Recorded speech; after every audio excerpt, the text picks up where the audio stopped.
Et donc je vous souhaite la bienvenue dans ce cours de statistique un peu particulier parce que non seulement j'ai quand même une drôle de tête avec un masque, mais en plus les moyens informatiques ne sont pas ce que je voudrais qu'ils soient. Enfin, on va commencer avec les transparents, et puis je vais essayer de continuer avec une tablette. L'idée étant d'enregistrer tout ce que j'écris, pour que vous puissiez le retrouver sur le site. Bon, puisque vous avez compris que cette année, en fait, pour tout vous dire, le plan, c'était qu'on pensait qu'on allait passer entièrement à distance assez rapidement. Donc on essaye de mettre absolument tous les contenus sur le site, ou sur YouTube pour les vidéos, de telle sorte que vous puissiez avoir tout à distance, et que, même dans la pire des hypothèses, vous puissiez quand même avoir le programme complet. Alors pourquoi j'ai une obsession du programme complet? C'est qu'en fait, il y a deux parties du programme qui sont critiques. Il y a le dernier chapitre du PITD, là, qui est le chapitre 7, où on fait les tests d'hypothèse, parce que concrètement, les tests d'hypothèse, c'est ce que vous faites en économétrie. En économétrie, vous allez passer votre temps à vous demander si les paramètres les paramètres de vos régressions sont significativement nuls ou pas. Bon, donc il faut absolument avoir fait le chapitre 7. Enfin, non seulement c'est du temps gagné sur l'économétrie, mais ça va faire que l'économétrie va être beaucoup plus profitable pour vous. Et puis on a un chapitre introductif qui est une série de... Alors pour certains, ce sont des rattrapages, pour d'autres, c'est la première fois que vous faites de l'intégration. Donc concrètement, si on n'est pas tout, soit vous n'avez pas la fin, et donc vous n'avez pas le lien avec l'économétrie, donc ça n'a pas vraiment de sens, soit vous n'avez pas le début, et dans ce cas-là, ça démarre quand même assez raide. Sur le cours en général, pour les stats, il n'y a pas besoin de savoir faire de maths. Alors vous allez avoir l'impression d'emblée que c'est le contraire. En fait, vous allez voir au chapitre 4, par exemple, ou au chapitre 7, on va redémarrer d'un niveau de maths extrêmement bas. Bon, et de fait, au partiel de stats, c'est possible d'avoir la moyenne en étant complètement nul en maths. Parce qu'il y a plein de choses qui sont des routines. Il faut juste apprendre dans quel ordre on fait les choses. Le truc, c'est que si vous acceptez d'aller un peu au-delà de ce truc minimum, qui consiste en fait à ne rien comprendre, mais à cocher les cases dans le bon ordre, d'accord, ce qui sera en gros le sujet des examens, enfin des contrôles, si vous allez un cran plus loin, vous allez voir qu'il y a quand même non pas un sens caché, mais ça donne du sens à plein d'autres choses, les stats. Donc c'est le sens de cette intro, c'est-à-dire qu'aujourd'hui je vais commencer par une intro qui s'éloigne un peu du programme en général, et puis ensuite on va démarrer les questions de cours habituelles pour préparer les TD. Alors je sais que l'organisation des TD cette année est un peu cauchemardesque. L'idée qu'on avait eue était donc d'avoir tous les contenus en ligne, de sorte que en TD, vous ayez quelqu'un à qui poser des questions quand vous ne comprenez pas dans ce que vous faites en ligne, mais que l'idée c'est qu'on vous communique un calendrier de progression, vous préparez les TD au fur et à mesure, et puis quand le corrigé écrit et puis la vidéo ça ne vous suffit pas, vous demandez au chargé de TD. Bon, alors cette première semaine, c'est pas particulièrement réussi, hein, puisqu'en gros, pour ceux qui ont déjà eu TD, on n'avait pas de salle, et accessoirement, les groupes de TD ne sont pas constitués, donc ça fait quand même deux obstacles assez importants au déroulement harmonieux des TD. J'espère que d'ici la semaine prochaine, ça va être réglé, et que je saurai afficher des transparents sur mon écran, et là, nous serons dans le monde merveilleux, où tout va bien. Donc bien, dès la semaine prochaine, n'est-ce pas?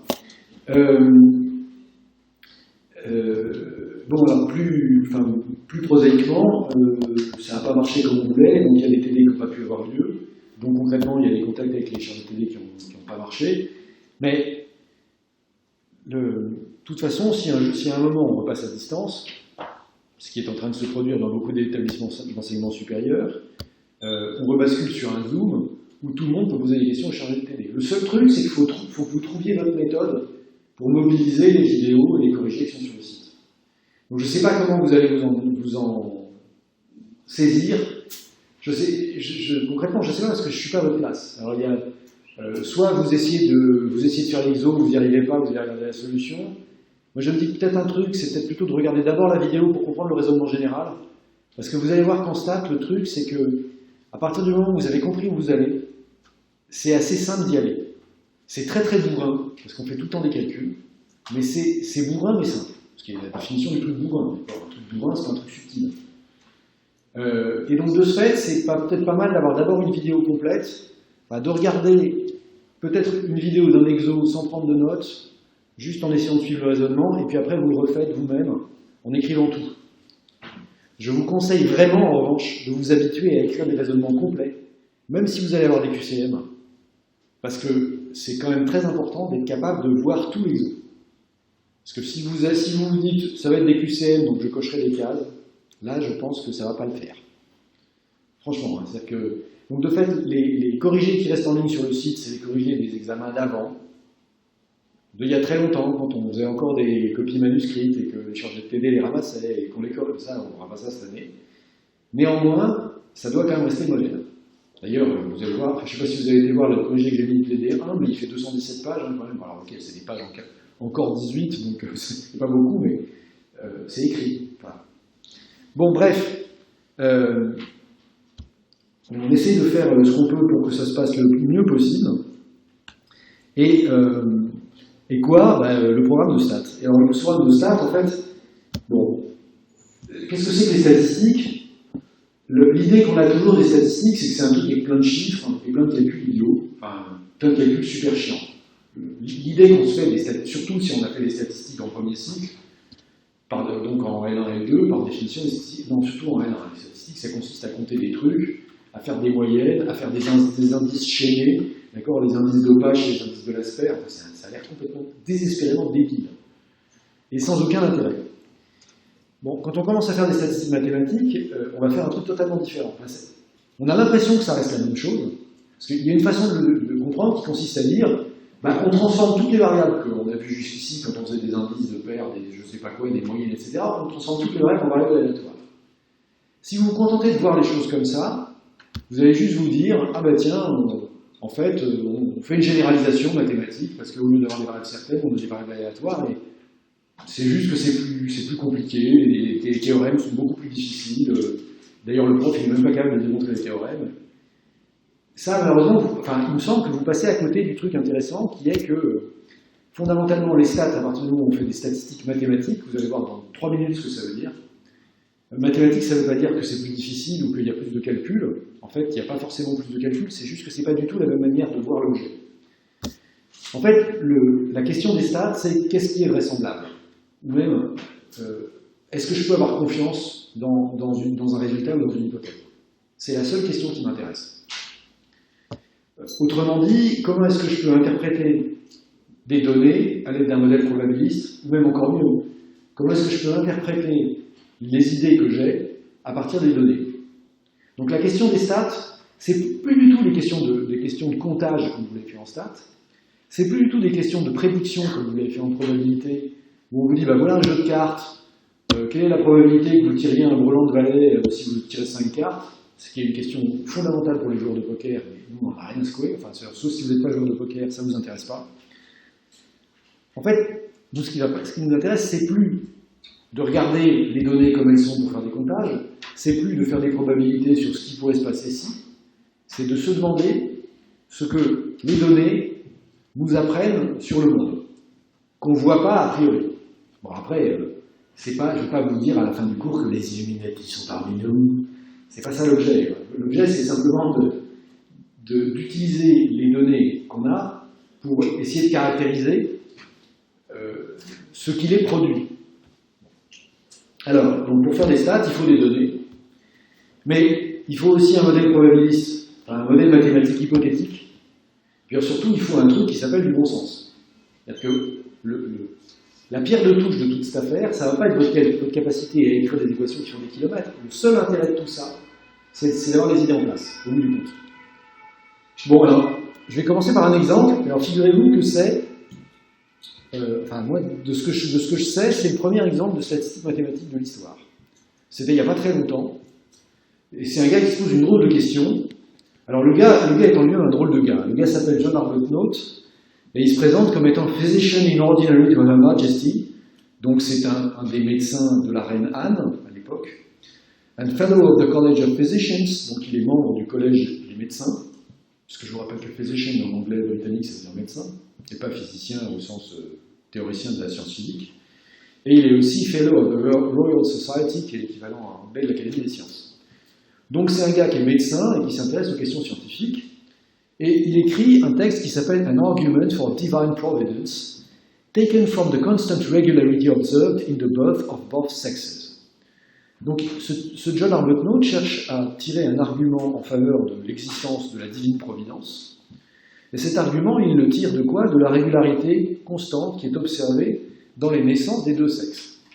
Bon, ça paraît, quand on lit ce titre, on se dit c'est encore une de ces gentilles niaiseries que les siècles passés ont produit, ou des gens qui sont à la fois médecins, astronomes, couturiers, joueurs de boules, écrivent des papiers sur Dieu, les hommes, la foi, les poissons, tout et n'importe quoi, et ça finit toujours de manière absurde. Sauf que là, vous allez voir que quand même le gars, il a une idée un peu géniale. Bon. Sa question, c'est est-ce qu'il naît autant de garçons que de filles, ou autant de filles que de garçons? Bon, et alors, avant lui, ça fait, depuis qu'on a l'écriture, on sait qu'on se pose la question, d'accord? Mais concrètement, avant lui, la manière de répondre à la question, c'est Socrate a dit, que Platon avait dit, que Aristote avait dit, que Thalès de Milet avait dit, que... Bon, puis on n'en finit plus, d'accord? Soit c'est du blabla philosophique, soit c'est l'ange a dit au prophète que Dieu avait dit. Bon, c'est aussi du blabla, parce que, évidemment, celui qui, au lieu de citer Socrate et Platon et machin, va citer les prophètes et les anges, il va dire mon Dieu il est plus fort que ton Dieu, et au bout du compte, il a un argument massif qui est que son Dieu va aller foutre un coup de gourdin sur le Dieu de l'autre. Bon, et ça, c'est un machin qui dure depuis assez longtemps dans l'histoire de l'humanité. Il y a des gens qui gagnent et qui pensent vraiment que c'est parce que leur Dieu est plus fort. Mais moi, j'arrive pas à trouver ça très convaincant. D'accord? Donc, l'idée d'Arbuthnot, c'est quand même de chercher un arbitre dans cette conversation qui ne va nulle part. Alors, on pourrait compter, d'accord? Et puis, si on commence à compter, on va dire, ben voilà, au cours des 178 dernières années, il y a des tant de garçons et tant de filles. Et puis, qu'est-ce qu'on en fait? Ben, en fait, rien, d'accord? Donc, l'idée d'Arbuthnot, c'est de commencer par regarder les faits. Donc, les faits, c'est quoi? Ben, les faits, c'est qu'il va voir le nombre d'enfants qui sont baptisés à Londres entre 1629 et 1710. Ben, il écrit en 1710, donc en 1711, pour être plus précis, son papier est publié, puisqu'il a les chiffres de 1710. Donc, il compte les enfants, masculins et féminins, baptisés à Londres. Alors, c'est pas parce qu'il n'aime pas les enfants qui ne sont pas baptisés, c'est que le seul registre qu'on a, c'est pas les enfants nés, c'est les enfants baptisés. Parce que ceux qui sont morts avant d'être baptisés, ils comptent pas. Ils comptent d'aucun point de vue, d'accord? C'est-à-dire qu'ils vont dans les limbes, ils vont même pas au paradis ni en enfer, ils vont dans les limbes, et personne ne s'occupe plus d'eux. Même pas Dieu, enfin, quand on y croit. D'accord? Enfin, même pas celui qui était censé s'occuper des autres. Bon, bref. Alors, de fait, pour cette raison-là, on avait tendance à baptiser les enfants très tôt, surtout à une époque où on ne sait pas les soigner, et tout ce qu'on peut faire, finalement, c'est de baptiser. Leur dire, bon, ben, on ne sait pas le soigner, de toute façon, il y a une chance sur deux qu'il meurt avant d'avoir 5 ans, mais au moins, il ira au paradis. Donc, c'est une attitude assez fréquente dans les religions, on ne peut rien faire pour les vrais problèmes, donc on va inventer les problèmes qui n'existent pas, et cela, on saura les résoudre. Mais c'est pas ça que je veux vous parler, non, mais simplement pour vous dire, les seules données qu'on a, c'est les enfants baptisés. Et ce qu'on constate d'ailleurs, c'est que tous les ans, entre 1629 et 1710, il y a plus de garçons baptisés que de filles. 1629, il y a 5218 garçons contre 4683 filles. 1630, il y a 4858 garçons contre 4457 filles. Ça, c'est pour Londres, j'aurais dû le dire. C'est pour les paroisses de Londres, pour les années correspondantes. Et donc, tous les ans, toutes les années que Dieu fait, puisque, là je le dis, enfin, que la divine providence fait, pour Arbuthnot, on baptise plus de garçons que de filles. Et c'est pas un complot qui fait qu'il y a des filles qu'on baptise pas.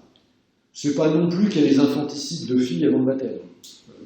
C'est peut-être un phénomène qui existe. Il y a des moments et des sociétés dans l'histoire de l'humanité où, effectivement, on tue beaucoup les filles, enfin beaucoup trop de toute façon, mais même significativement du point de vue statistique. Là, c'est pas significatif du point de vue statistique. Donc, s'il y a moins de filles baptisées, comme il y a peu de temps et pas de rite de tuer les filles, c'est juste parce qu'il naît moins de filles. Donc, manifestement, il naît moins de filles tous les ans pendant 82 ans. Qu'est-ce qu'on peut en déduire? Ben, pour pouvoir faire une déduction, il faut se proposer un modèle probabiliste qui permet d'interpréter la réalité. Alors, quel modèle probabiliste on va faire? On va faire un modèle probabiliste tout simple. On va dire que le nombre de filles, c'est le résultat d'un tirage binomial.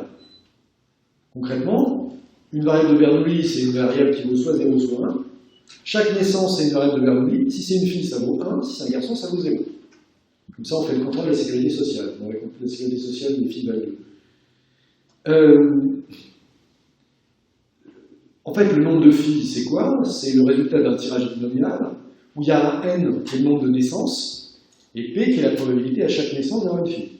Voilà, après, vous allez peut-être me dire, oui, mais là-dedans, il y a aussi les enfants hermaphrodites. On va simplifier les choses, d'accord?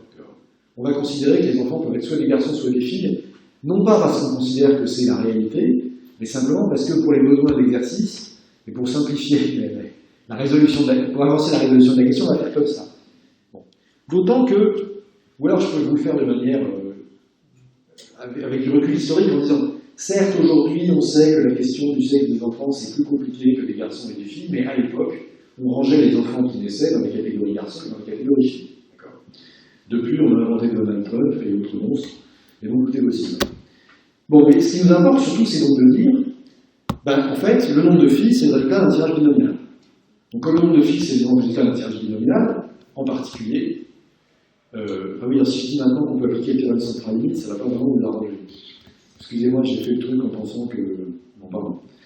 Non, mais simplement, ce qu'on va dire, c'est qu'en fait, si on fait l'hypothèse que P, la probabilité d'avoir un garçon ou une fille est la même, on a une chance sur deux d'avoir un garçon, une chance sur deux d'avoir une fille. La loi du nombre de garçons et la loi du nombre de filles, c'est pareil. C'est des tirages binomiaux dont les caractéristiques, c'est le nombre de naissances et la probabilité d'avoir un garçon qui est la même que la probabilité d'avoir une fille. Ça ne veut pas dire que le nombre de garçons sera égal au nombre de filles. Ça veut dire qu'on a deux variables aléatoires qui ont la même loi. Tiens, alors au passage, variable aléatoire, on verra plus tard ce que ça veut dire. On suppose qu'on a deux machins qui sont des réalisations de lois binomiales, qui fonctionnent pareil, mais qui peuvent donner des résultats différents. La preuve, d'ailleurs, c'est que quand il naît n enfants, il n'y a évidemment pas n sur 2 garçons et n sur 2 filles. La preuve, c'est que quand on considère un nombre impair d'enfants, il ne peut pas y avoir le même nombre de garçons et le nombre de filles. Il n'y a pas n-1 divisé par 2 garçons, n-1 divisé par 2 filles, et puis un hermaphrodite, ou un demi-garçon et une demi-fille en plus.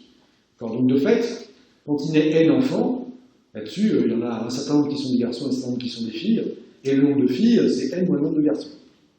En raison des hypothèses qu'on a faites. Jusqu'ici, tout est simple.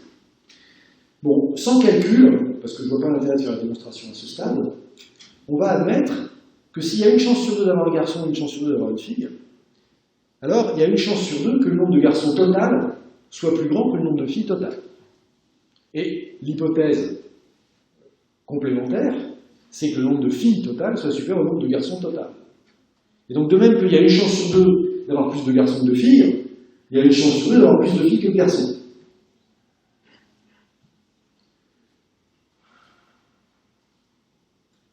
Alors pour être tout à fait arithmétiquement correct, il faudrait qu'il y ait un des deux signes qui soit... il faudrait qu'il y ait un des deux signes qui soit une inégalité large, donc on va faire comme ça. Bon, et c'est là que ça devient intéressant. Parce que concrètement, il y a une chance sur deux qu'il y ait plus de garçons que de filles, chaque année. Et donc, si on fait l'hypothèse qu'on a une chance sur deux d'avoir un garçon et une chance sur deux d'avoir une fille, alors le résultat d'un calcul, d'une démonstration que je n'ai pas faite, parce que je trouve que ce serait trop lourd à ce stade, mais on va l'admettre, c'est qu'il y a une chance sur deux qu'il y ait plus de garçons que de filles, et inversement, une chance sur deux qu'il y ait plus de filles que de garçons. Bon, pourquoi ça c'est intéressant?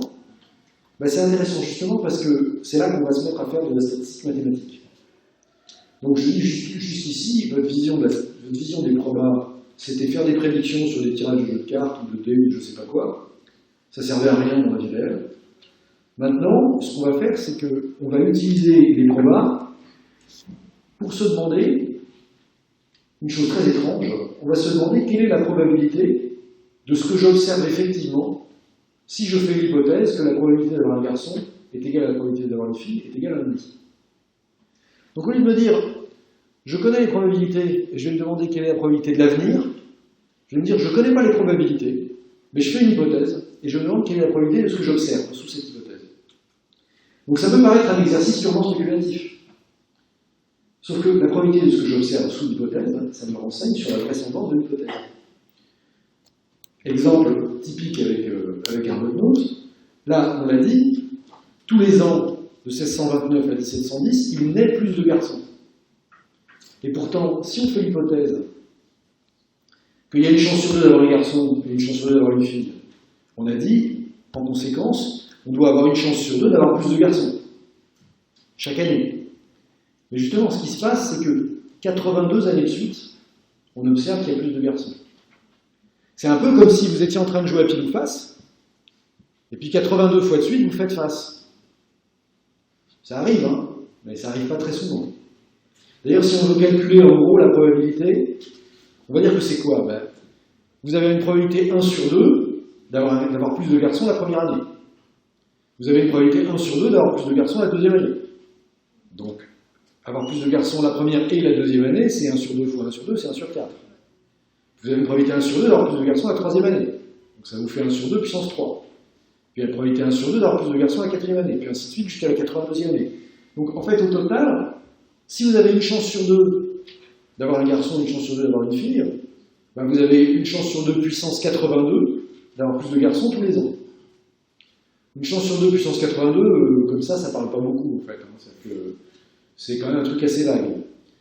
Alors, si on veut faire un calcul approximatif, oui, alors ça c'est un truc très important, mais en fait, en général, si on fait des stats, là maintenant, enfin comme on en fait, c'est pas pour faire des calculs avec 18 chiffres après la virgule. Ça on s'en fout. C'est-à-dire que de toute façon, on fait des approximations, on veut juste avoir des ordres de grandeur. Donc là, typiquement, pour faire mon calcul, je ne veux pas prendre de calculatrice, non pas parce que je sais calculer 1,5 puissance 82 de tête. Je ne suis pas un phénomène. Simplement, je sais que 2 puissance 10 c'est 1024. Bon, pourquoi je sais que 2 puissance 10? Non, pardon, c'est pas 2 puissance 10, en plus c'est 2 puissance 8 qui vaut 1024. Si je vais être.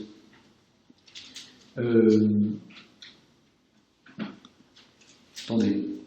Je dis 2 puissance 10, ça vaut 1024. Je sais tout ce que je dis. 2 puissance 2 c'est 4. Donc on a 4 puissance 5.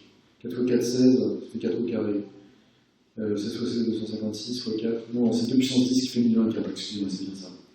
Donc si 2 puissance 10 ça fait 1024, on va remplacer 2 puissance 10 par 1000. Et en fait, notre 2 puissance 82, c'est 2 au carré, fois 2 puissance 80. Et 2 puissance 80, c'est puisque 2 puissance 10, c'est 1000, enfin c'est 1024, on va dire 1000, on va remplacer 2 puissance 10 par 1000. Donc on a 1000 puissance 8, fois 2 au carré. 1000 puissance 8, comme 1000 c'est 10 puissance 3, ça nous fait 10 puissance 3 fois 8. Donc en gros, notre machin, 1 de 1000 puissance 82, c'est 1 sur 4 fois 10 puissance 24. Autrement dit, la probabilité, si vraiment il y a une chance sur 2 d'avoir un garçon, une chance sur 2 d'avoir une fille, la probabilité de ce qu'observe Arbuthnot, c'est de l'ordre de 1 chance sur 4 millions de milliards de milliards. Alors, est-ce que c'est vraisemblable un événement de probabilité 1 sur 4 millions de milliards de milliards? Ben, ça se discute. Alors, moi en fait, je vous propose de comparer cet événement à d'autres événements, juste pour se demander si c'est plus ou moins vraisemblable. Oui.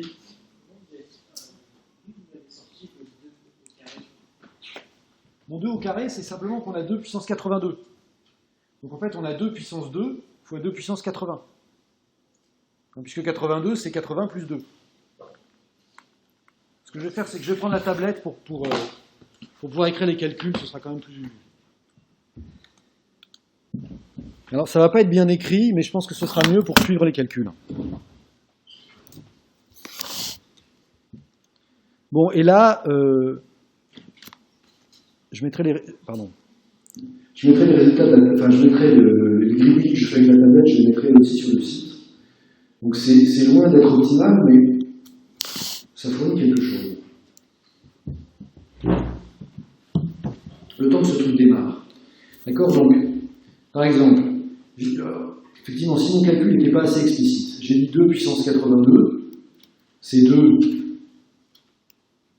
puissance 2 fois 2 puissance 80. D'accord? Et donc 2 puissance 80, on a dit, c'est en fait 2 puissance 10 puissance 8.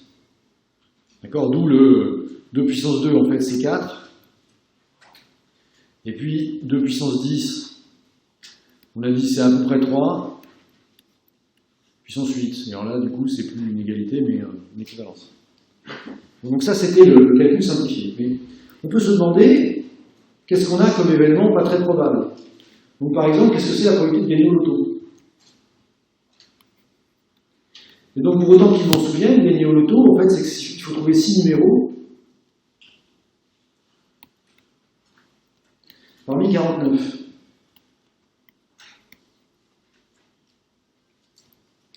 Les 6 numéros parmi 49, ben, concrètement, le premier, il y a une chance sur 49. Alors, on n'a pas besoin qu'il soit dans l'ordre. Ça, c'est une bonne chose. Mais, en revanche, trouver les bons numéros, c'est quoi? C'est que le premier, il va y avoir une chance sur 49. Le deuxième, il va y avoir une chance sur 48. Le troisième, il va y avoir une chance sur 47. Et ainsi de suite. Le quatrième, il va y avoir une chance sur 46. Ensuite, on a une chance sur 45. Et là, on en est à 5. Il reste une chance sur 44. D'accord? Donc ça, c'est la probabilité de trouver vos 6 bons numéros parmi 49. Ça fait combien au total? Ben, je ne sais pas, j'en ai jamais mangé. Mais, bon, formellement, ça fait en fait... c'est quoi? C'est que vous avez factoriel 49 divisé par factoriel 43 au dénominateur. D'accord? Donc c'est 1 divisé par factoriel 49 divisé par factoriel 43. Ceci parce que ça va juste un tout petit peu plus vite que de faire le produit en lui-même. Alors, si on demande à Excel de faire le calcul, c'est la fonction fact. J'espère juste que la fonction fact marche. Oui. Donc factoriel 49, ça fait beaucoup. Divisé par factoriel 43, qui fait beaucoup aussi. Mais quand vous faites le quotient de l'un par l'autre, ce qui est intéressant, c'est que vous voyez le premier... Ah, je ne sais pas si vous lisez mon Excel, mais en fait, ce que vous voyez, c'est que le premier, c'est 6, 10 puissance 62. Le deuxième, c'est 6, 10 puissance 52. Et donc, c'est suffisant pour comprendre que, en fait, ici, votre diviseur, c'est 10 puissance 10. Donc, en gros, vous avez une chance sur 10 milliards de gagner au loto, d'avoir les 6 bons numéros. Une chance sur 10 milliards. Alors, disons que si vous pensez qu'une chance sur 10 milliards, c'est crédible pour vous, ben vous ne devez pas avoir peur des centrales nucléaires, enfin plutôt, vous devez penser que les centrales nucléaires ont souvent des accidents, puisque les centrales nucléaires ont des accidents graves, il y en a sur 1 million. C'est-à-dire, très exactement, 10 000 fois plus qu'on gagne le loto. Mais ce qui est intéressant dans cette histoire de probabilité de gagner le loto, c'est que concrètement, votre probabilité de gagner le loto, si vous jouez une fois par semaine, c'est 0. Enfin, si vous voulez, ça va être 100 fois, vous allez jouer 100 fois une chance sur 10 milliards, mais concrètement, une petite chance sur 10 milliards, ça n'arrive pas. Et pourtant, il y a toujours quelqu'un qui gagne le loto. Alors ça va être le genre de paradoxe sur lequel on va tourner un petit moment. Parce qu'en fait, c'est la question fondamentale, de cette histoire de bon sens dans les statistiques. On a dit donc, la probabilité que on ait des garçons tous les ans pendant 82 ans, s'il y a une chance sur 2 d'avoir un garçon, c'est 1 sur 4 10 puissance 24. C'est quand même beaucoup plus faible que la probabilité de gagner au loto, qui est 1 sur 10 puissance 10. C'est pas 2 fois plus probable, d'accord? C'est que dans un cas, on a une chance sur 10 milliards, dans l'autre cas, on a une chance sur 1 million de milliards de milliards. Donc en gros, c'est plus de 10 000 milliards de fois plus probable de gagner au loto que d'avoir 82 années de suite plus de garçons. C'est quand même très très très improbable. Juste une petite question en passant avant de revenir aux histoires dans votre note. On va se poser une autre question, maintenant on va prendre un singe. On va lui donner une machine à écrire. Et on va se demander qu'est-ce que c'est la probabilité que le singe écrive le contenu de la Bibliothèque nationale. Ou si ça ne vous paraît pas assez, le contenu de la Library of Congress. Ce qui est bien, c'est que dans la Library of Congress, il y a 80 millions de volumes. La Library of Congress aux US, vous savez, c'est aux États-Unis, enfin à Washington pour être précis. C'est la plus grande bibliothèque du monde, puisque c'est 80 millions de volumes. Alors que la Bibliothèque nationale à Paris, elle a une petite huitaine, enfin entre 6 et 10 millions de volumes. alors même qu'il y a le dépôt légal. En France, dès que vous publiez un ouvrage, vous êtes obligé de remettre une copie à la Bibliothèque nationale. C'est ce qui est écrit dans tous les bouquins publiés en France, il y a écrit dépôt légal. C'est la date à laquelle le livre a été déposé. Et le dépôt légal, il a été institué par François Ier. Donc depuis le début du XVIe siècle, dès qu'un ouvrage est publié à Paris, il y a l'obligation de le mettre à la Bibliothèque nationale. Ça, en tout, ça a rapporté 6 millions d'ouvrages, alors que les Américains, sans obligation de dépôt légal, ils ont 80 millions d'ouvrages. La question, c'est donc, quelle est la probabilité qu'un singe devant une machine à écrire produise le contenu de la bibliothèque du Congrès? Alors, avant de chercher à calculer cette probabilité, on va juste essayer d'avancer un peu sur les données du problème. On se dit, on a 80 millions de volumes, on va imaginer que le volume standard, c'est 200 pages, en moyenne, que sur chaque page, il y a 40 colonnes, fois 25 lignes.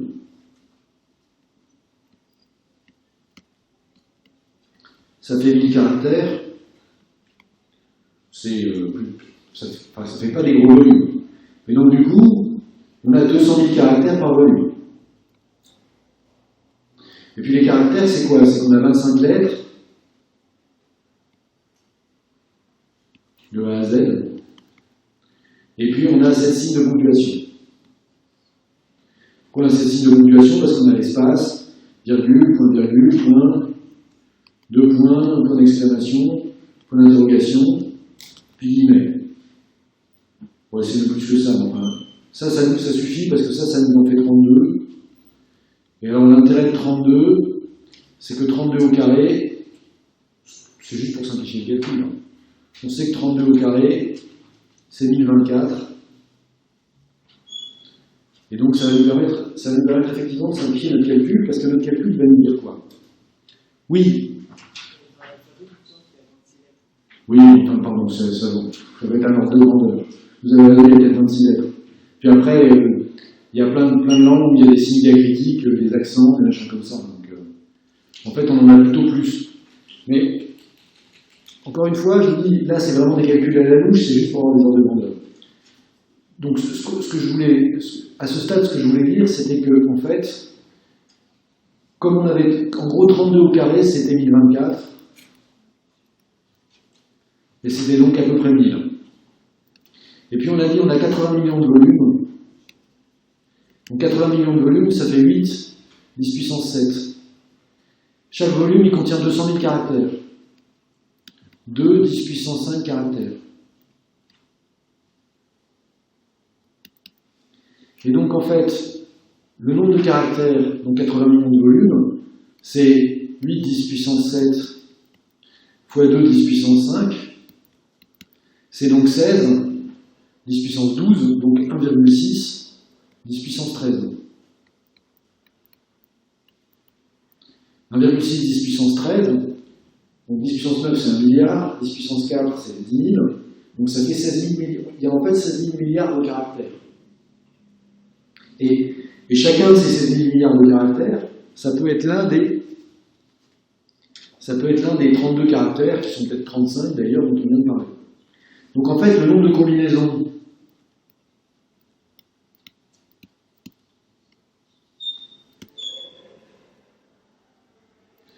de 1,6, 10 puissance 13 signes typographiques, ben c'est à peu près le nombre de signes typographiques, donc 32, puissance 1,6, 10 puissance 13. Bon, et ça, puisqu'on a dit 32 au carré, c'est à peu près 1000, ça doit être, c'est toujours très approximativement, bien sûr, mais c'est à peu près 1000 puissance, la moitié de ce qu'on avait, d'accord? On avait 1,6 10 puissance 13, donc là on est à 8 10 puissance 12. Donc en fait, le nombre de possibilités, si on tape n'importe quoi, c'est 1000 puissance 8000 milliards. Ça commence à faire beaucoup. Hein. Si vous voulez lire tout ça, bon, bah, écoute, tu tapes les trucs et puis je te dirai si c'est bon ou pas. Ça risque de prendre un certain temps. Il y a un auteur qui a fait une exploitation littéraire de ce truc-là, je ne sais pas si vous avez vu un jour, c'est Borges. il a écrit une bibliothèque de Babel. Jorge Luis Borges, c'est un auteur argentin. Et la bibliothèque de Babel, c'est une bibliothèque comme ça, où en fait, il y a des livres avec des signes au hasard. Des signes au hasard, c'est-à-dire que il y a tous les essais du singe dactylographe. Tous les essais du singe qui a été mis dans la machine à écrire ont été reliés et mis dans la bibliothèque. Et la bibliothèque de Babel, c'est l'histoire des gens qui vivent dans cette bibliothèque géante, presque sans limite. Et alors, il y a à la fois évidemment des millions de milliards de volumes qui ne veulent rien dire, puisque c'est que des signes incohérents mis bout à bout. Et puis, il y a évidemment toute la littérature passée, présente et à venir. Et il y a y compris des catalogues qui vous disent dans quelle salle sont les livres. Puis il y a des catalogues qui sont faux. Et puis il y a des catalogues dans lesquels il y a des catalogues de catalogues qui vous permettent de savoir où sont non seulement tous les livres qu'il pourrait y avoir dans un catalogue, mais tous les catalogues qu'on peut mettre dans un livre. Bon, et ainsi de suite. Donc c'est une espèce de divagation sur cette histoire fantastique. Mais je reviens à ma question, parce que c'est pas seulement une question littéraire. Quand on a dit, en gros, le nombre de possibilités, c'est 1000 puissance 8, 10 puissance 12.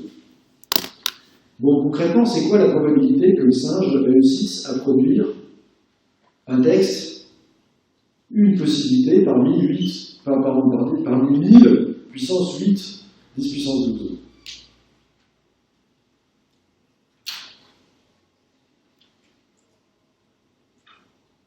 Là, on est quand même dans des ordres de grandeur parce que, comme ça, c'est 10 puissance 3, vous avez compris, au bout du compte, on a 10 puissance 2, 10 puissance 13.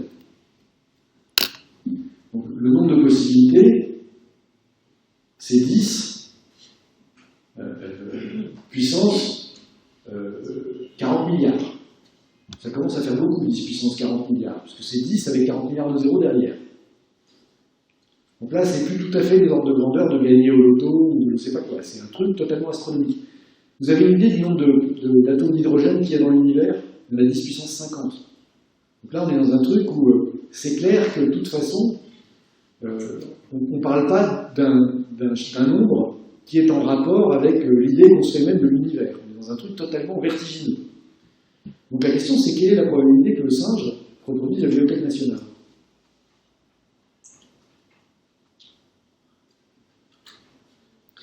Oui. Comment? Parce que, en fait, 1000 c'est 10 puissance 3.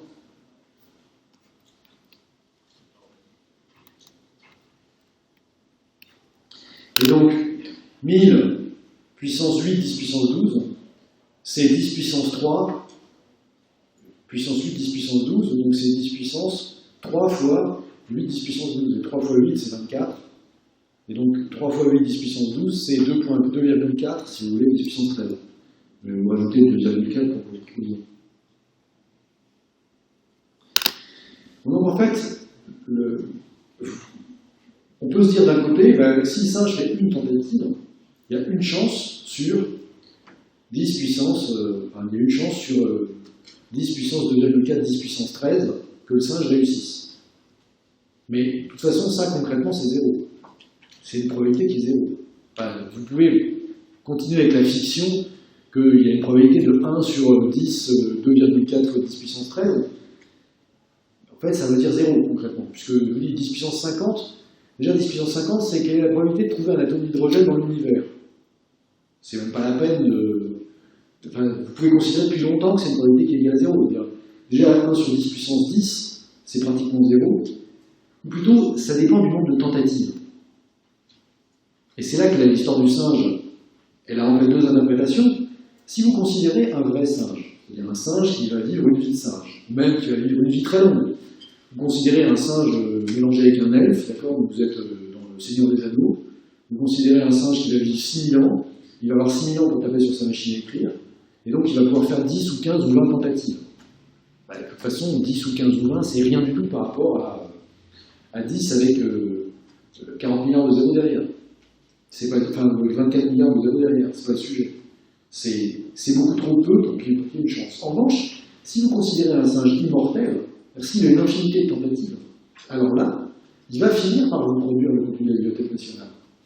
Ça prendra peut-être très très très longtemps, mais de toute façon on s'en fout, on a l'éternité.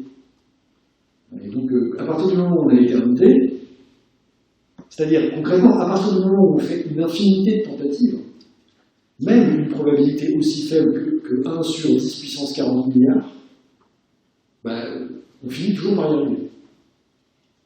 Bon, alors c'est là que c'est tordu, parce que concrètement, la probabilité en soi, la probabilité d'y arriver du premier coup, c'est pas forcément intéressant, enfin c'est pas forcément ça qu'il faut prendre en compte si on peut recommencer 10 fois, 20 fois, 100 fois. Vous comprenez bien qu'au loto, chacun de nous, on a une chance sur 10 milliards de gagner, et donc, si on gagne, enfin, en fait ça n'arrivera pas. Si vous prenez un billet de loto en vous disant que vous allez gagner, la probabilité est nulle. Et pourtant, il y a toujours quelqu'un qui gagne. La raison du il y a toujours quelqu'un qui gagne, c'est que, et pourtant, il y a toujours des gens qui achètent 3 000, 4 000, 5 000 billets via les grilles multiples. Et puis surtout, il y a toujours 20 millions de personnes qui achètent des billets. Et donc déjà, quand vous faites 10 milliards divisé par 20 millions, la probabilité n'est plus du tout la même. Oui. Je ne sais pas ce que ça veut dire. Je ne sais pas ce que ça veut dire. Mais je ne sais pas que c'est pas moderne, je ne sais pas de quoi vous parlez. Les gens qui disent qu'ils ont de la chance, je veux bien, mais concrètement, je ne sais pas ce que c'est. Alors, si on parle de nos idées, de l'histoire de pile ou face, c'est tout à fait possible de tirer 10 fois pile d'affilée. Il y a une chance sur 1024. Si la pièce est équilibrée. Évidemment, si la pièce est truquée, ça ne va pas être exactement la même probabilité. Une chance sur 1024, si vous faites 10 000 tirages, ça va arriver. Enfin, il est très, très probable que ça arrive. Vous voyez ? Donc, ce qu'on appelle la chance, ça n'a pas de cause particulière. C'est juste qu'effectivement, ça peut tout à fait arriver que vous ayez de la chance au sens où vous avez une suite de tirages qui vous sont favorables. Mais vous appelez ça de la chance, vous pouvez appeler ça comme vous voulez. D'accord ? Et de fait, le casino qui joue contre vous, lui, il va appeler ça de la malchance. Or, c'est la même chose et pourtant ça a deux noms différents et antagoniques. Donc franchement, je ne sais pas ce que c'est. Mais en revanche, il n'y a aucune difficulté à rendre compte d'une série de gains successifs par le calcul des probabilités. Il y a juste que plus ça dure, moins c'est vraisemblable, moins c'est fréquent. C'est tout. Et en particulier, donc, dans notre histoire de loto, ce qu'on voit bien, c'est qu'une chance sur 10 milliards, bon, ça n'arrive pas. 20 millions de personnes qui jouent. Vous savez combien de grilles jouent au loto toutes les semaines ? C'est un truc hallucinant, hein. C'est de l'ordre du milliard, je crois. C'est-à-dire, enfin, l'ordre de grandeur, c'est de l'ordre du milliard. Il y a beaucoup de gens qui jouent plusieurs centaines de grilles, puisqu'ils jouent des grilles multiples, en jouant non pas à 6, mais 7 ou 8 numéros. Donc du coup, le nombre de grilles qu'ils jouent, c'est une combinaison du nombre de chiffres qu'ils ont. Bon. Donc, toujours est-il que notre histoire de une chance sur 10 puissance 24, qu'on ait plus de garçons 82 années d'affilée, ça reste quand même un truc pas probable du tout. Enfin, si pour vous, une chance sur 10 puissance 24, ça arrive, ben, vous allez être difficile à convaincre. Et en général, vous allez croire à beaucoup de choses qui n'ont pas une chance sur 10 puissance 24 d'arriver. D'accord ? C'est pour ça que c'est important d'être capable de se donner des ordres de grandeur. C'est justement pour voir jusqu'où on est rationnel. Parce qu'en fait, on va croire à des trucs qui sont complètement aberrants, et puis des trucs qui sont quand même à peu près indéfendables, dont la fausseté est indéfendable, ben on va quand même s'y accrocher. Bon, je referme la parenthèse Borges, et je reviens justement à l'histoire de Arbuthnot, parce que ce qui est amusant, c'est l'interprétation que fait Arbuthnot. Alors qu'il a quand même une idée géniale, c'est-à-dire qu'avant lui, tout le monde va chercher dans la loi et les prophètes, dans les philosophes de la Grèce antique, des réponses qui sont incapables de donner. Enfin, ils peuvent donner les réponses qu'ils veulent, mais c'est pas crédible. Hein, d'accord ? Le Arbuthnot, il a quand même l'idée de dire, ben, en fait, s'il y a une chance sur 2 qu'il y ait un garçon, c'est complètement invraisemblable qu'il y ait plus de garçons 82 années d'affilée. C'est donc que la probabilité qu'il y ait un garçon, ça ne va pas être une chance sur 2, ça va être plus grand. Alors après, il ne donne pas de réponse. Hein. Il ne se dit pas de combien c'est plus grand. Il pourrait en fait faire quoi ? Il pourrait tester différentes valeurs et puis voir quelle est la plus vraisemblable. Là, c'est plus le même calcul, hein. C'est quand même beaucoup plus compliqué. Mais il pourrait le faire. En fait, il pourrait tellement bien le faire que c'est ce qu'après lui, les démographes ont fait. Mais concrètement, lui, il est le premier à avoir eu l'idée de se dire, bon, ben, face à une question qui n'est pas tranchée, est-ce que je peux poser une hypothèse et regarder comment les données rendent mon hypothèse vraisemblable ou pas? En gros, quelle est la probabilité de mon hypothèse en fonction des données que j'observe? Plus précisément, compte tenu de l'hypothèse que je fais, quelle est la probabilité des données, ce qui va me donner une idée de la probabilité de l'hypothèse. Donc très bien, un raisonnement étonnant parce qu'il est le premier. Ce qui est amusant, c'est ce qu'il en fait. Il dit, ben, si on prend son texte, il dit « From whence it follows that it is art, not chance, that governs ». Donc, d'où il découle que c'est l'art et non la chance qui gouverne. Alors, c'est pas très rigoureux parce que l'art et la chance, on voit pas ce que c'est. Enfin, si, l'art en anglais, enfin en européen classique, ça veut dire qu'on sait ce qu'on fait. C'est-à-dire qu'il y a quelqu'un qui sait ce qu'il fait. Un artiste, c'est pas seulement un peintre ou un musicien ou je ne sais pas quoi. C'est l'art au sens de la technique, d'une certaine manière. Donc il y a, en gros, l'art, c'est une activité qui est menée on purpose avec un objectif, avec un but. Donc en gros, l'idée d'Arbuthnot, c'est de dire, ben c'est pas par hasard que les choses arrivent. There seems no more probable cause to be assigned in physics for this equality of the birth than that in our first parent seed there were at first formed an equal number of both sexes. Alors, il n'y a pas plus de causes assignées par la physique à l'égalité des naissances qu'il y en a eu pour nos parents. Et pas seulement nos parents, mais our first parents. C'est quoi ces first parents? Ben, les first parents, c'est Adam et Ève. Donc là, on a compris qu'il est en train de partir dans le décor, puisqu'alors qu'il a fait un raisonnement parfaitement rigoureux jusque-là, il va se faire rattraper par son n'importe quoi. Scholium, donc une scolie, c'est un corollaire, d'accord, pour un philosophe. From hence, it follows that polygamy is contrary to the law of nature and justice, and to the propagation of human race. For where males and females are in equal number, if one man makes 20 wives, 19 men must live in celibacy, which is repugnant to the design of nature. Nor is it probable that 20 women will be so well impregnated by one man as by 20. Donc là, il est complètement parti dans le décor. C'est que, bon, il fait un truc parfaitement... Alors, je ne vous ai pas donné son raisonnement à lui, mais nous l'avons refait ensemble. Son raisonnement, c'est de dire, si on fait l'hypothèse qu'il y a une chance sur deux qu'il y ait un garçon, alors, ce qu'on observe a une probabilité sur 10 puissance 24. Et il dit, de là, j'en déduis que ce qui arrive n'arrive pas par chance, on dirait aujourd'hui on dirait en français par hasard, ça arrive par art. Donc c'est qu'il y a quelqu'un qui veut que ce soit comme ça. Le quelqu'un, vous pouvez l'appeler Jésus-Christ ou autrement, mais enfin en gros, le quelqu'un c'est un mec important. On ne va pas le déranger pour rien, d'accord? Bon, et donc là-dessus, on continue dans le même genre en disant, eh ben c'est la preuve que la polygamie c'est pas bien, parce que la polygamie ça fait des célibataires et des femmes qui ne sont pas suffisamment bien imprégnées par les garçons. C'est quand même assez drôle d'avoir commencé un raisonnement super brillant et inattaquable pour terminer par un truc qui est absolument n'importe quoi. Bon, et là, ce qui est terrible, c'est d'abord que vous voyez que les plus grands philosophes se trompent aussi, mais aussi vous avez la fabrique de la fake news ici. C'est-à-dire le truc où on va vous impressionner avec une coïncidence, d'accord? On va vous dire par exemple, est-ce que vous savez que, par exemple, c'est dans les États des États-Unis où il y a le plus de meurtres par arme à feu, qu'il y a la plus grande consommation de margarine. Eh bien, tout cela n'arrive pas par hasard. Et alors là, une fois qu'on vous a séduit en vous montrant quelque chose qui piquait votre curiosité, on vous raconte n'importe quoi. Parce que vous êtes prêt à recevoir une explication à ce phénomène fantastique qui est la corrélation entre les morts violentes par arme à feu et la consommation de margarine. C'est vrai qu'a priori, on n'y avait pas réfléchi. Et là, on vous sort une explication. Et ça, c'est la fabrique du n'importe quoi. Parce que autant, vous entendez bien qu'il y a des choses qui n'arrivent pas par hasard, parce que vous n'arrivez pas à voir, comme dit Arbuthnot, there is no probable cause to be assigned in physics. D'accord? Vous ne voyez pas la cause matérielle qui lie deux quantités. Et donc vous cherchez. On vous propose une explication spéculative. J'entends par explication spéculative qu'elle provient d'une réflexion spéculative, c'est-à-dire c'est des pensées en l'air, ça n'a pas de preuve empirique. Regardez bien, parce que toutes les conneries qui circulent sur Internet, c'est toujours foutu pareil. On part toujours de l'association de deux faits qui paraissent significatifs, parce que cette association de deux faits ne va pas de soi, sauf qu'en général, on ne fait pas le travail de calculer la probabilité que ces deux faits soient associés. Par exemple, l'idée qu'il y ait deux personnes dans la salle qui aient leur anniversaire le même jour, c'est extrêmement probable. En revanche, que madame ait son anniversaire le même jour que moi, c'est extrêmement improbable.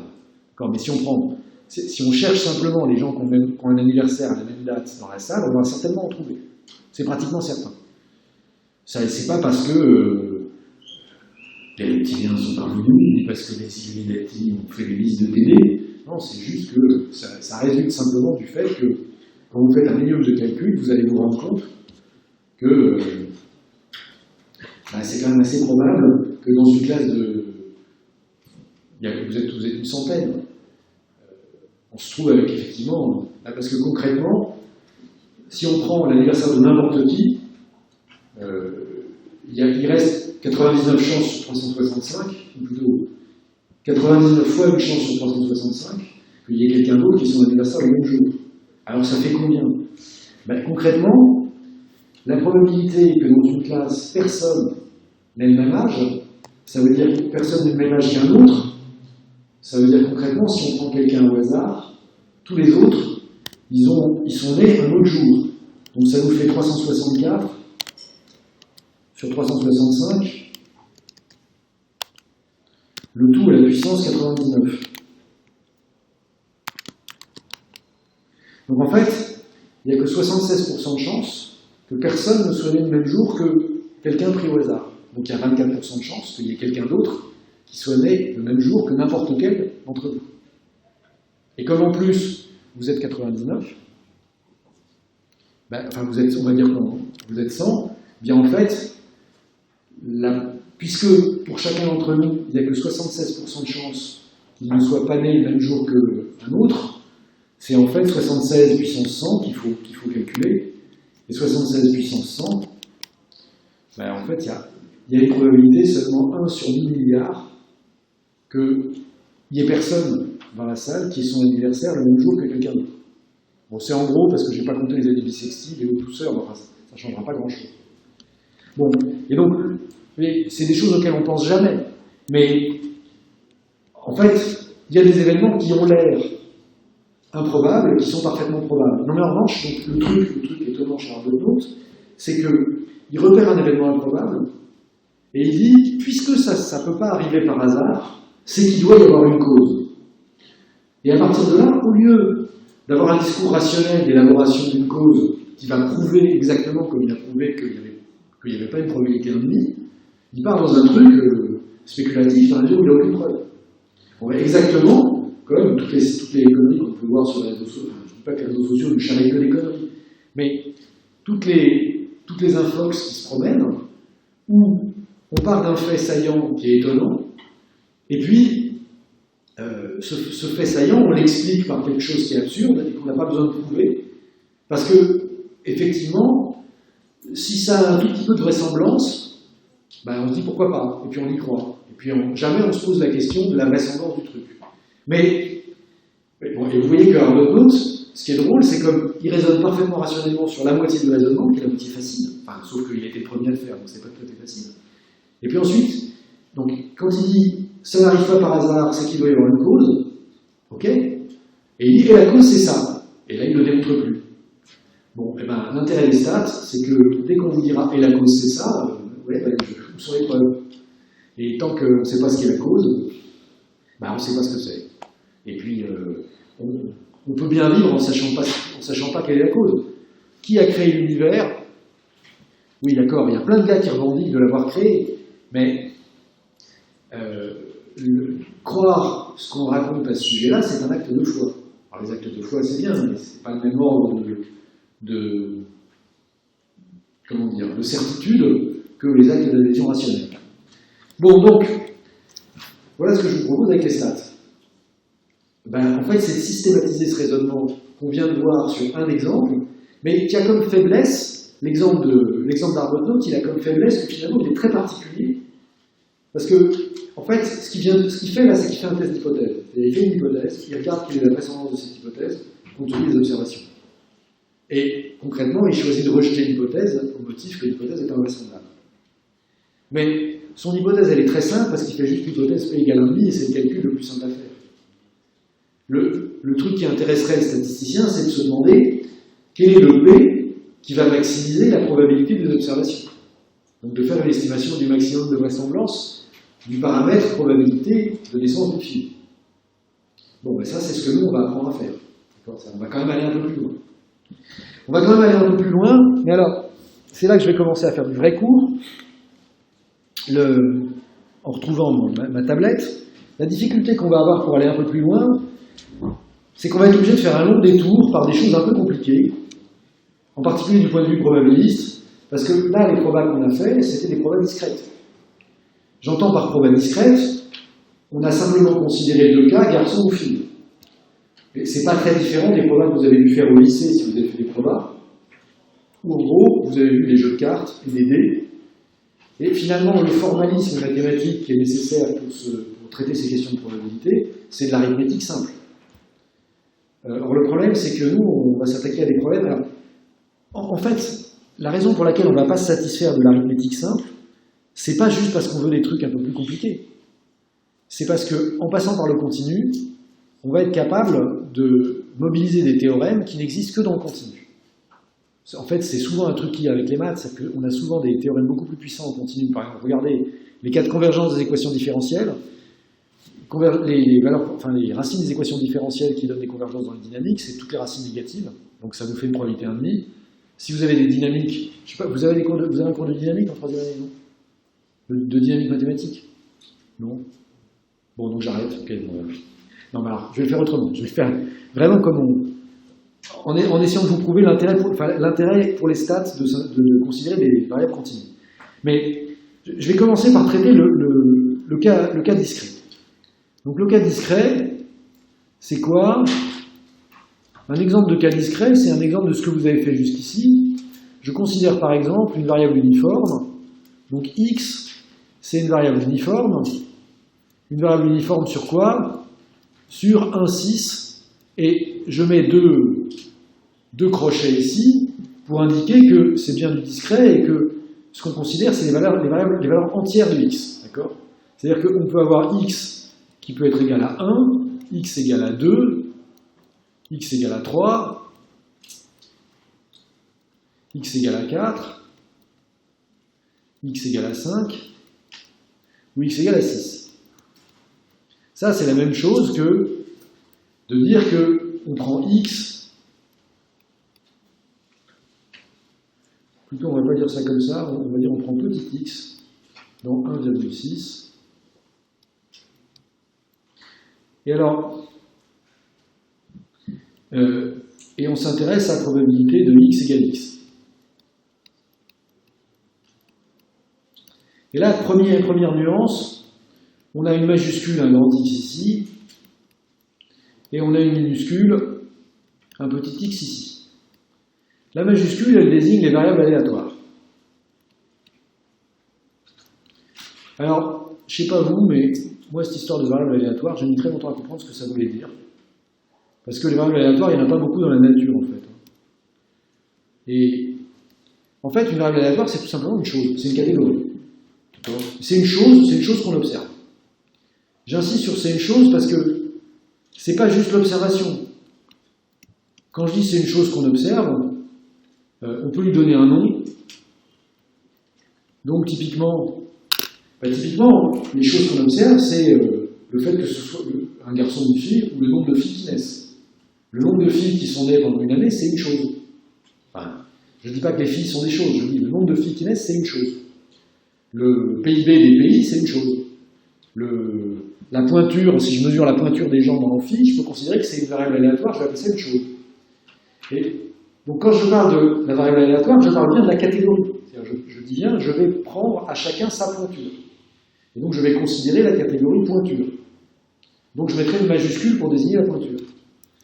Ensuite, quand je vais effectivement mesurer une pointure, là je vais avoir une observation. Et cette observation, je vais la noter avec une minuscule. Donc quand j'écris proba que grand X soit égal à petit x, j'écris la proba que la variable aléatoire que je considère soit égale à une valeur en particulier, d'accord? Qui peut être, si je prends les pointures dans l'amphi, je peux chercher par exemple la probabilité que madame chose du 48, je pense d'avance que c'est 0. Bon, je me trompe peut-être, j'ai pas regardé, mais mon intuition de statisticien éprouvée me dit que ça doit être de l'ordre de 0.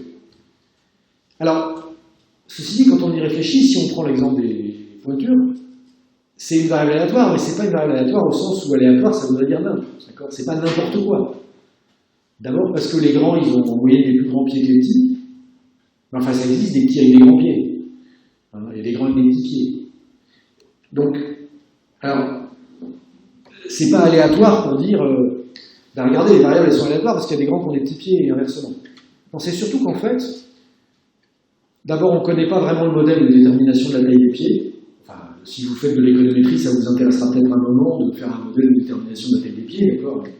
Je ne suis pas sûr que ce soit une priorité de la recherche en économétrie dans les années à venir. Mais, indépendamment du fait qu'on ne connaît pas, on n'a pas un modèle explicite, mécanique de détermination de la taille des pieds en fonction des autres paramètres de taille, d'accord? De la pression atmosphérique, ou du signe astrologique, ou je ne sais pas quoi. D'ailleurs, je pense que le signe astrologique a une influence assez limitée sur la croissance des pieds. Bon, vous pouvez peut-être penser que ce n'est pas le cas, mais en général, quand vous mettez le signe astrologique dans n'importe quelle régression, si ça sort comme étant significatif, c'est qu'il y a un problème. Bon, fermez la parenthèse. Donc le truc, la raison pour laquelle on dit c'est aléatoire, c'est parce qu'on ne connaît pas le modèle, mais c'est surtout parce que quand on considère l'ensemble des gens qui sont là, ben, si vous en prenez un au hasard, de fait, sa taille de pied, elle est aléatoire parce que vous avez pris la personne au hasard. Bon, donc, variable aléatoire, ça ne veut pas dire que c'est nimp. Ça veut juste dire que soit vous considérez un échantillon d'observation, soit en plus, comme c'est généralement le cas, dans cet échantillon d'observation, vous n'avez pas de modèle déterministe qui vous donne la valeur de la variable. Donc, et en général, ce que vous êtes en train de faire, c'est que vous êtes en train de chercher le vrai modèle. Donc, variable aléatoire, ça ne veut pas du tout dire n'importe quoi. Ça veut simplement dire, vous observez une chose, et vous n'avez pas encore le modèle, vous êtes en train de le chercher. Donc concrètement, si vous avez un modèle déterministe, c'est pas la peine de dire que c'est une variable aléatoire. Oui. Ici là, les doubles crochets, c'est pour dire que c'est des nombres entiers. C'est pour dire que je considère que des nombres entiers. Parce que vous allez voir qu'on va avoir on va aussi regarder après une variable uniforme qui est définie sur le segment réel. Bon, donc on appelle variable aléatoire la quantité qu'on est en train de regarder, et en l'espèce, la variable aléatoire qu'on est en train de regarder, comme je suis un garçon extrêmement frivole, c'est simplement le résultat du jet d'un dé, d'accord? Donc le résultat du jet d'un dé, comme vous le savez, s'il n'est pas trop pipoté ou pipé, en français, c'est 1, 2, 3, 4, 5, 6. Bon, et s'il n'est toujours pas pipé, et si c'est un dé régulier, en fait, la proba d'obtenir 1, ça doit être la même que la proba d'obtenir 2, qui doit être la même que la proba d'obtenir 3, qui doit être la même que la proba d'obtenir 4, qui doit être la même que la proba d'obtenir 5, qui doit être la même que la proba d'obtenir 6, qui doit être un sixième. Et un sixième, pourquoi? Parce que il y a 6 possibilités, elles ont la même probabilité, donc pour avoir la probabilité, je divise 1 par 6. Et pourquoi je divise 1? En fait, quand vous écrivez P de A égale 1, ça veut dire A est certain. Donc la plus grande probabilité que vous puissiez avoir, c'est une probabilité égale à 1. Quand vous écrivez que la probabilité d'un énoncé est égale à 1, c'est donc que vous êtes certain de cet énoncé, et donc ici, si vous écrivez la proba de x égale 1, plus la proba de x égale 2, plus la proba de x égale 3, plus la proba de x égale 4, plus la proba de x égale 5, plus la proba de x égale 6, cette somme, ça fait 1, ça veut dire que vous êtes sûr que soit x est égal à 1, soit x est égal à 2, soit x est égal à 3, soit x est égal à 4, soit x est égal à 5, soit x est égal à 6. Ça a l'air débile, comme ça. Mais en fait, c'est pas complètement débile. C'est pas complètement débile parce qu'en fait, si on écrivait que la somme pour petit x égale 1 à 6 de la proba que la variable aléatoire soit égale à petit x, si on écrivait que ça c'était égal à 0,99, ben ça voudrait dire qu'il y a 1% de chance quand on lance un dé qu'on n'obtienne ni 1, ni 2, ni 3, ni 4, ni 5, ni 6. Qu'est-ce qu'on obtient? Ben on obtient, je sais pas quoi, les Illuminati sont sous le bureau, pardon, des trucs qui n'ont rien à voir avec la choucroute. Et en fait, l'intérêt dans les probabilités, quand même, c'est d'être capable d'avoir une certitude. Et donc, la certitude qu'on a là, c'est qu'on dit, ok, les Illuminati sont partis en promenade. Là, quand je lance un dé, je suis sûr d'avoir soit 1, soit 2, soit 3, soit 4, soit 5, soit 6. J'ai pas autre chose. Alors, j'ai tout à fait le droit d'écrire la probabilité que le tirage demandé soit égal à pi puissance 948 moins 767,2 fois exponentielle. D'accord? Ça, si ça vous amuse, vous pouvez vous demander quelle est la probabilité de tirer ça avec un dé à 6 faces. La réponse, elle est très simple, c'est 0. D'accord? Alors après, vous allez dire, ah non, peut-être que c'est pas 0. Parce que moi, le week-end dernier, j'ai vu mon ami Lovecraft, qui venait de rencontrer Cthulhu, et ils allaient partir en vacances avec Nyarlathotep, et ils jouaient à un jeu de dés, où, justement, une des faces donnait pi puissance 948, et là, ok, d'accord. T'as oublié de prendre tes cachets, Coco, donc tu vois des trucs qui n'existent pas, et il suffit de prendre les cachets, et ça va tout de suite mieux. D'accord? Donc, c'est pas du tout, c'est l'un des intérêts des probas, c'est qu'on n'a aucun problème à se poser la question de savoir quelle est la probabilité d'un truc complètement fou. Bah, la probabilité, c'est 0. Et donc, de fait, quel que soit... pardon, c'est pas là que ça se passe, c'est là. Quel que soit x en dehors de, justement, un 6, la probabilité que la variable aléatoire soit autre chose, c'est 0.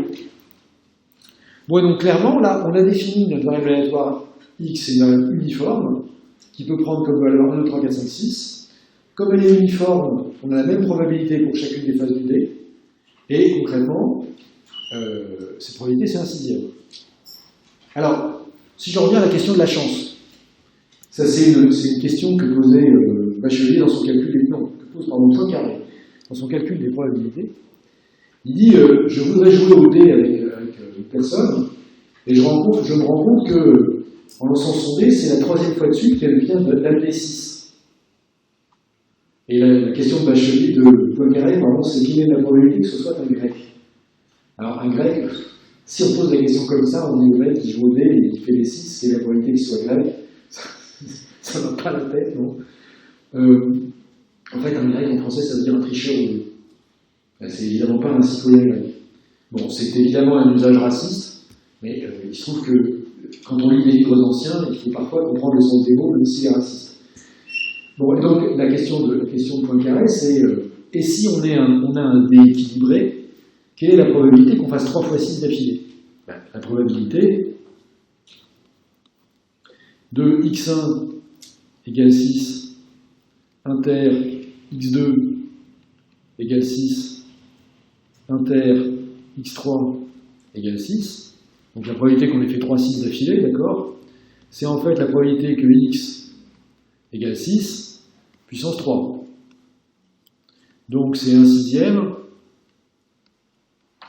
puissance 3, donc c'est 1 sur 216. Alors 1 sur 216, est-ce que ça arrive? Ouais, ça arrive. Ça arrive, enfin si mec vous fait un 4e 6, il faut quand même commencer à vous poser des questions sur la nature des dés qu'il emploie. Parce que je pense pas que ce soit juste le talent de...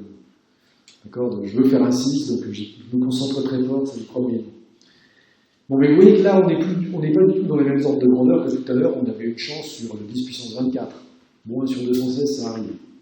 Ça arrive, mais c'est quand même un gros coup de peau. Donc, avant de jouer au dé avec quelqu'un, vous lancez 3-4 fois le dé pour voir.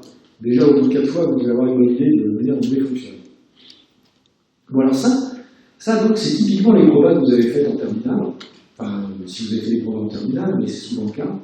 Puisque c'est des probas discrètes, où on n'a que 6 possibilités, c'est une arithmétique relativement simple, et alors, ça peut devenir un peu plus fatigant quand on est avec des jeux de cartes et qu'on se demande sur 5 cartes, j'en tire 3, j'en remets 2, d'accord. Non mais moi je vais vous présenter un truc qui est beaucoup plus compliqué en apparence, et donc vous allez pouvoir questionner la sophistication. Vous allez vous demander à quoi ça sert de faire ça. C'est-à-dire qu'au lieu de considérer que x est une variable uniforme sur 1 à 6, je vais prendre y qui est une variable uniforme sur 1 à 6, mais cette fois-ci je mets qu'un seul crochet. Qu'est-ce que ça veut dire? Ça veut dire qu'en fait y est réel.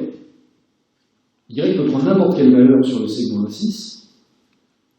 Et donc quand je dis n'importe quelle valeur sur le segment 1,6, c'est en particulier, par exemple, ça peut être égal à pi. Et pi, vous savez que c'est 3, 14, 15, 9, 2, 6, 5, machin truc, etc. Donc ça peut être égal à E, si vous voulez. Donc ça, j'ai choisi les simples, c'est des nombres transcendants. Donc les nombres transcendants, ils sont en fait... Ils ne sont pas dans l'N, et ils ne sont pas non plus dans Q. Ils ne sont que dans R. Bon, donc, du coup, ça pose tout de suite un problème, qui est que là, dans mon segment, alors que c'est juste le segment 1,6, j'ai une infinité de points. Alors, première question, pourquoi est-ce qu'on va s'intéresser à un truc où il y a une infinité de points? Et je vous entendais que la réponse, c'est pas juste que j'ai envie d'être chic, d'accord? C'est pas, ouais, jusque-là, vous avez vu que des nombres finis de possibilités, avec moi, on va explorer l'infini, bon, c'est pas ça. Parce qu'en fait, on s'en fout de l'infini, j'entends. C'est pas une catégorie qui intéresse l'humanité. La question de savoir si les singes peuvent taper le contenu de la Bibliothèque nationale, c'est très marrant de contempler l'infini, parce que ça permet juste de comprendre qu'un truc qui n'arrive jamais pour nous, il arrive si on va à l'infini. Mais de toute façon, on ne va pas à l'infini. Donc l'infini, ça ne nous concerne pas. Donc de fait, si on s'intéresse aux probabilités continues, c'est pas juste parce qu'on dit il faut qu'on puisse considérer une infinité de possibilités. C'est en fait que on n'a pas vraiment le choix, parce que le principal théorème des probas, qu'on va appeler le TCL, mais en fait c'est le théorème central limite, alors vous verrez parce que c'est le chapitre 3, c'est vraiment le principal résultat. C'est un théorème qu'on ne démontre pas parce qu'il est affreusement compliqué, mais en revanche il est très simple à utiliser.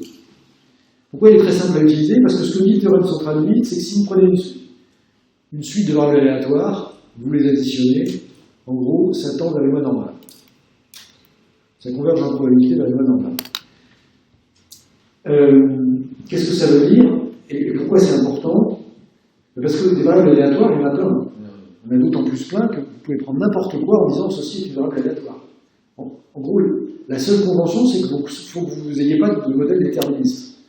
Bon, ne pas avoir le modèle déterministe d'un phénomène, c'est quand même assez facile, ça veut dire que vous ne savez rien dessus. Ou pas grand-chose. Ou du moins pas suffisamment. Donc en gros, vous pouvez dire de n'importe quoi que c'est une variable aléatoire. Et pas seulement des inscriptions pédagogiques en M3. Bon, et donc, le truc qui est quand même assez sioux là-dedans, ça va être de dire, vous additionnez des variables, donc vous additionnez des phénomènes que vous ne comprenez pas, et ça vous donne un phénomène que vous comprenez, enfin au moins vous connaissez la distribution de probabilité.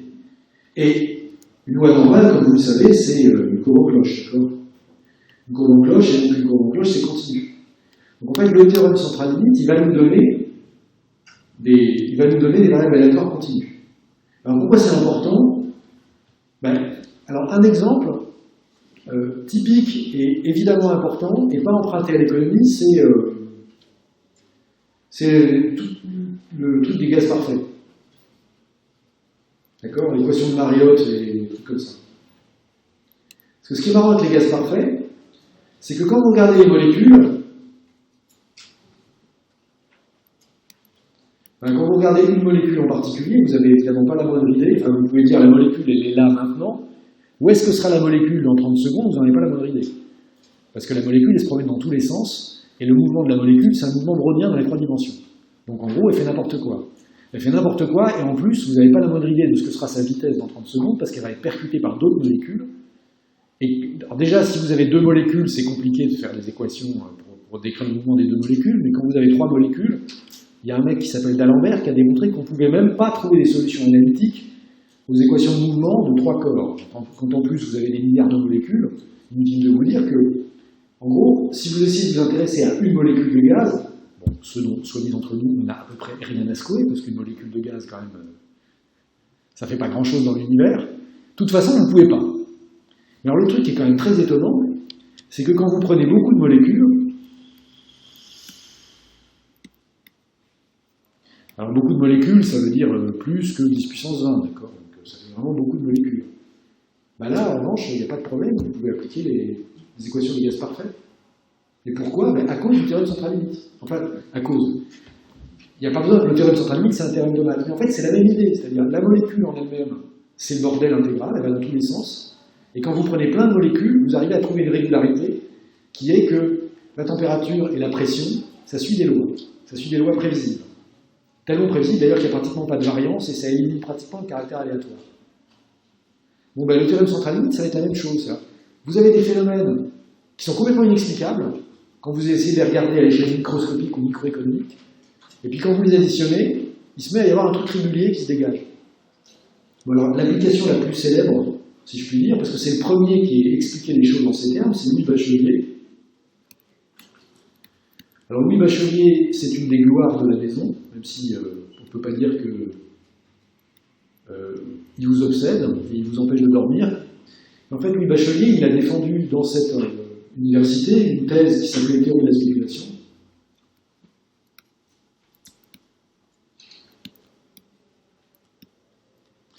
Et sa théorie de la spéculation, elle date de 1900. Il avait pour directeur de thèse un mec qui s'appelait Poincaré, qui n'était pas exactement le dernier des matheux. Mais donc, l'idée de Bachelier, c'est quoi? C'est tout simplement de dire que le cours d'un titre financier dans le temps, c'est un processus stochastique. C'est-à-dire les variations sont complètement aléatoires. Et pourquoi les variations sont complètement aléatoires? Parce que, alors, il considère en fait qu'une seule catégorie de titres financiers, c'est les obligations d'État français. Mais ça pourrait généraliser à n'importe quoi. Son idée, c'est que la raison pour laquelle les gens achètent des obligations, vous savez ce que c'est? C'est parce que leur grand-mère leur a donné des sous pour leur anniversaire, c'est parce qu'ils viennent de gagner au loto, c'est parce qu'ils ont eu leur bonus, c'est parce qu'ils ont trouvé un trésor dans leur jardin, c'est parce qu'ils ont fait un business de dope et ils ont plein de thunes. Alors, chacun a ses raisons. Et l'important, c'est que ces raisons, elles n'ont rien à voir les unes avec les autres. Et vous savez pourquoi les gens vendent des obligations? Parce qu'il y en a qui ont besoin de thunes pour s'acheter une maison, il y en a qui veulent donner de l'argent à leurs enfants parce qu'ils pensent qu'ils vont mourir et qu'il faut qu'ils leur fassent des donations avant de mourir, il y en a qui veulent donner des sous à une œuvre charitable, il y en a qui veulent acheter de l'or parce qu'ils pensent que les extraterrestres vont arriver. Il y a une raison de vendre des obligations. Et encore une fois, toutes ces raisons, elles n'ont rien à voir les unes avec les autres.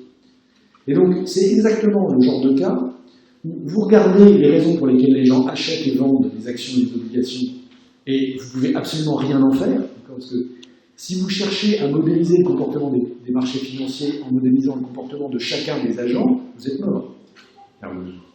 Il y a trop de monde, c'est trop compliqué.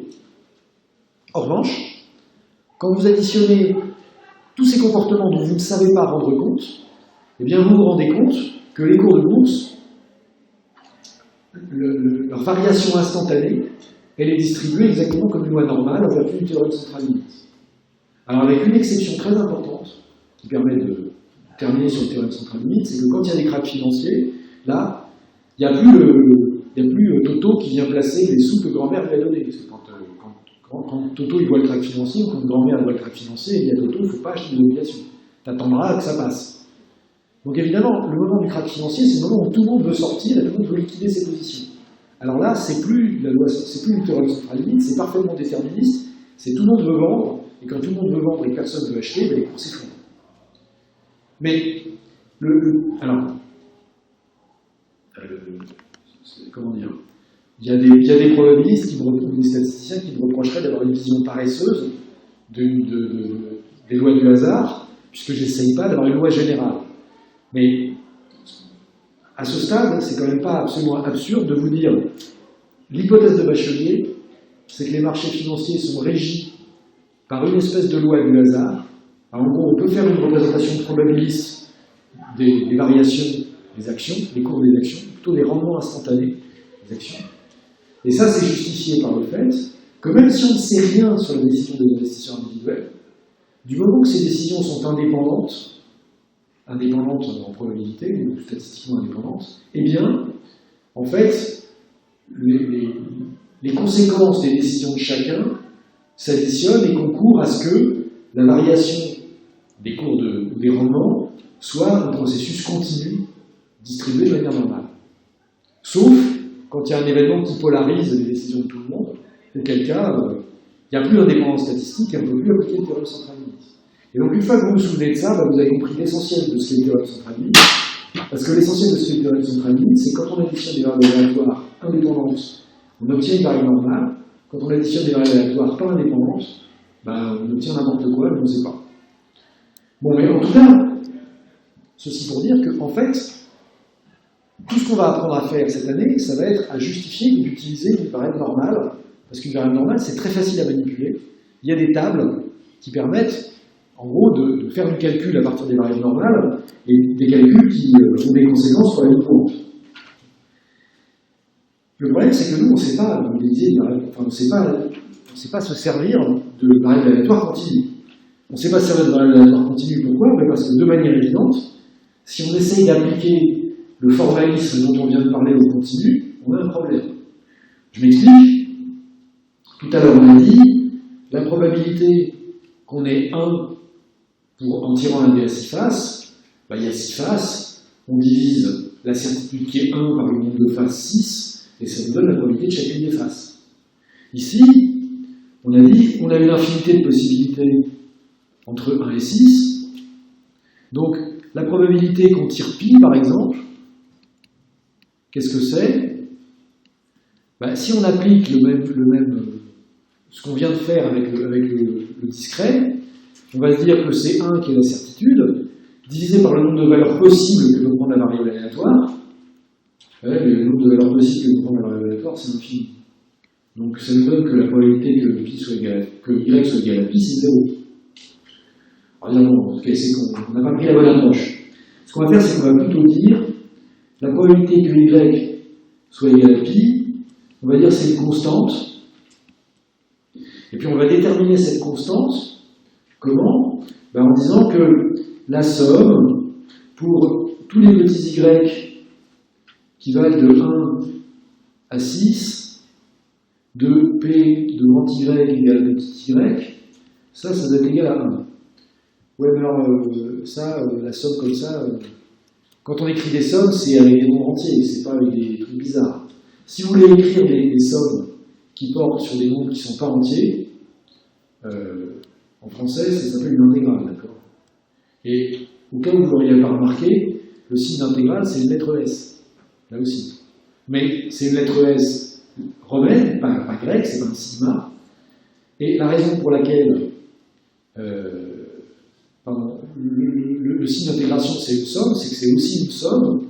Alors de quoi? Il faut qu'on additionne quelque chose qui va dépendre de y. Mais on va additionner quoi? On va additionner un truc qu'on va appeler une densité de probabilité, mais je sais pas, vous voulez qu'elle faire une pause? Oui? Bon, faisons une pause et puis on verra après ce qu'on additionne.